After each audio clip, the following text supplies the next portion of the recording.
Before you blame Rwanda on the issue of the M23 in the Democratic Republic of Congo, I want to give you a small background about exactly what is happening in the eastern part of the Congo. How did it all start? Because all you hear is that Rwanda is supporting M23 rebels. The DRC government is fighting against the M23 rebels to take the eastern region of the Democratic Republic of Congo. That's what you hear in the news every day. I want to tell you exactly what's happening there. Let's go back to where it all started. During the infamous Berlin Conference in Europe, when Europeans were dividing Africa amongst themselves, the Belgians took Congo, the Germans took Rwanda, Germans took Tanzania as well, and the English took Uganda, carving out this area amongst themselves as Europeans. They didn't care which tribes they were cutting in between. Most tribes in Africa have been cut in between. At the borders of most African countries, you find that the same tribe is found on each side of the border.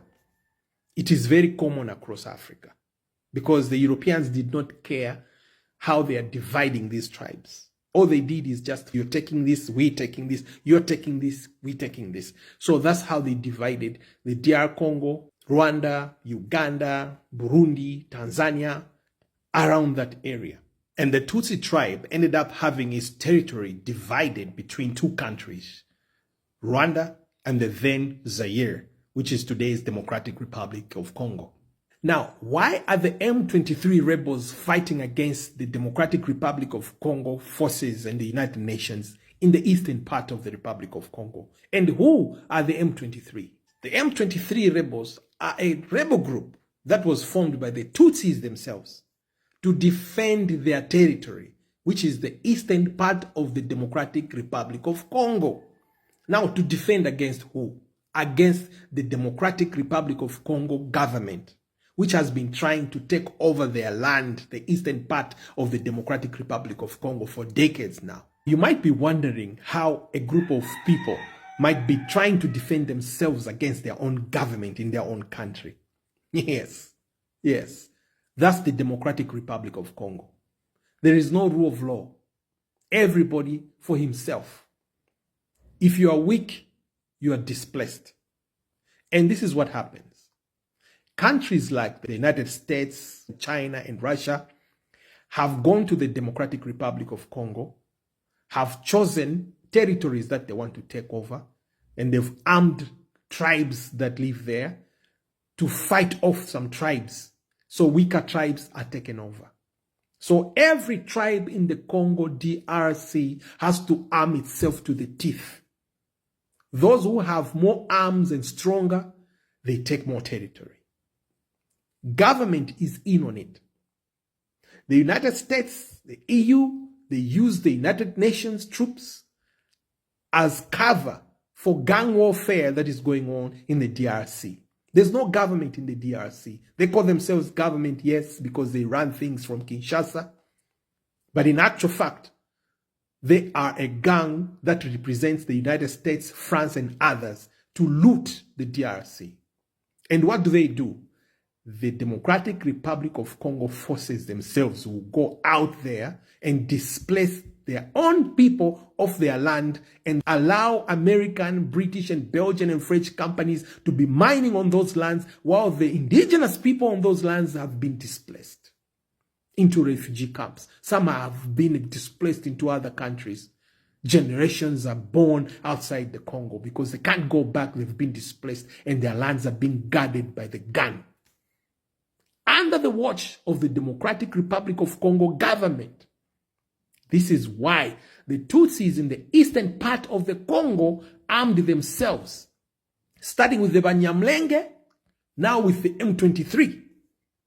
Because if you don't arm yourself in the DRC as a tribe, you are finished, especially if you have rich land like the eastern part of the DRC that belongs to the Tutsis. So the M23 rebels had to arm themselves to fight to defend their territory.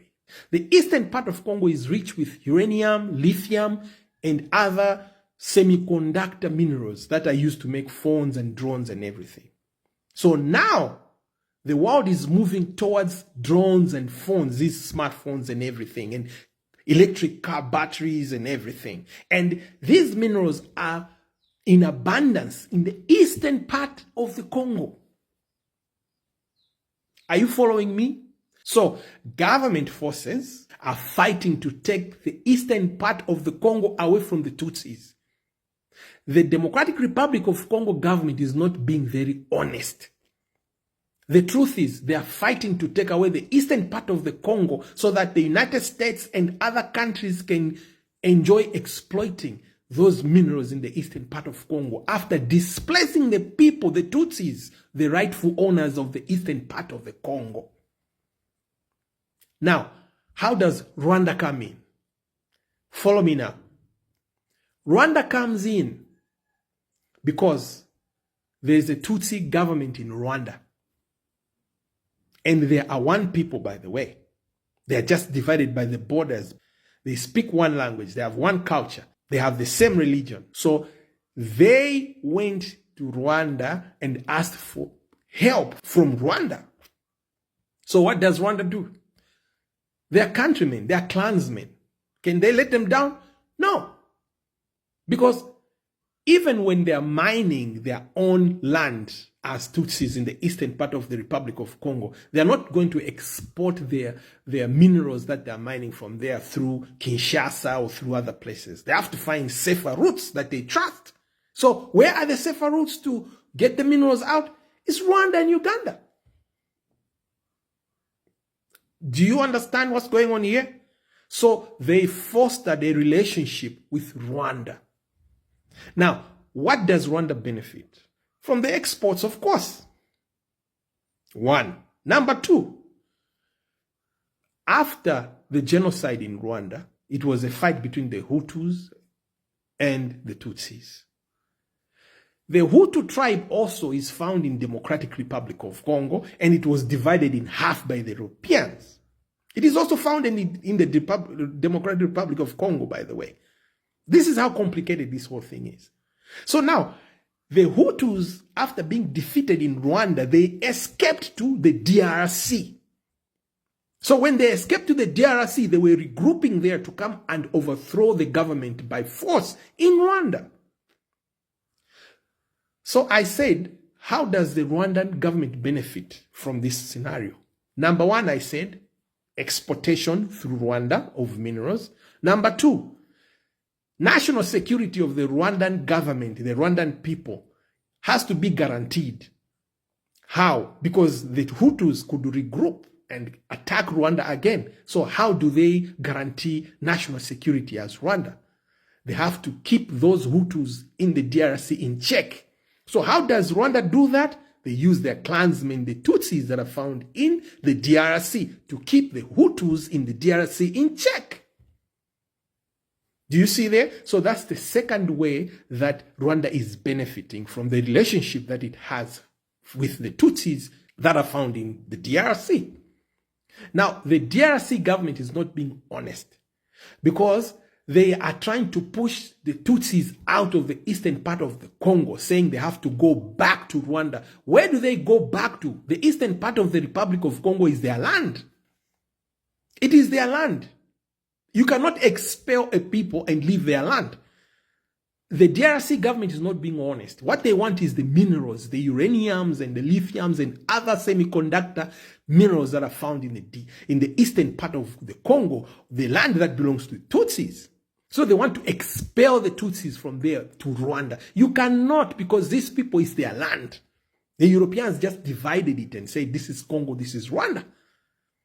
So the DRC government, by not being honest on this issue, is complicating things. And the United Nations is coming in an already chaotic situation. But everybody knows the United Nations is the United States.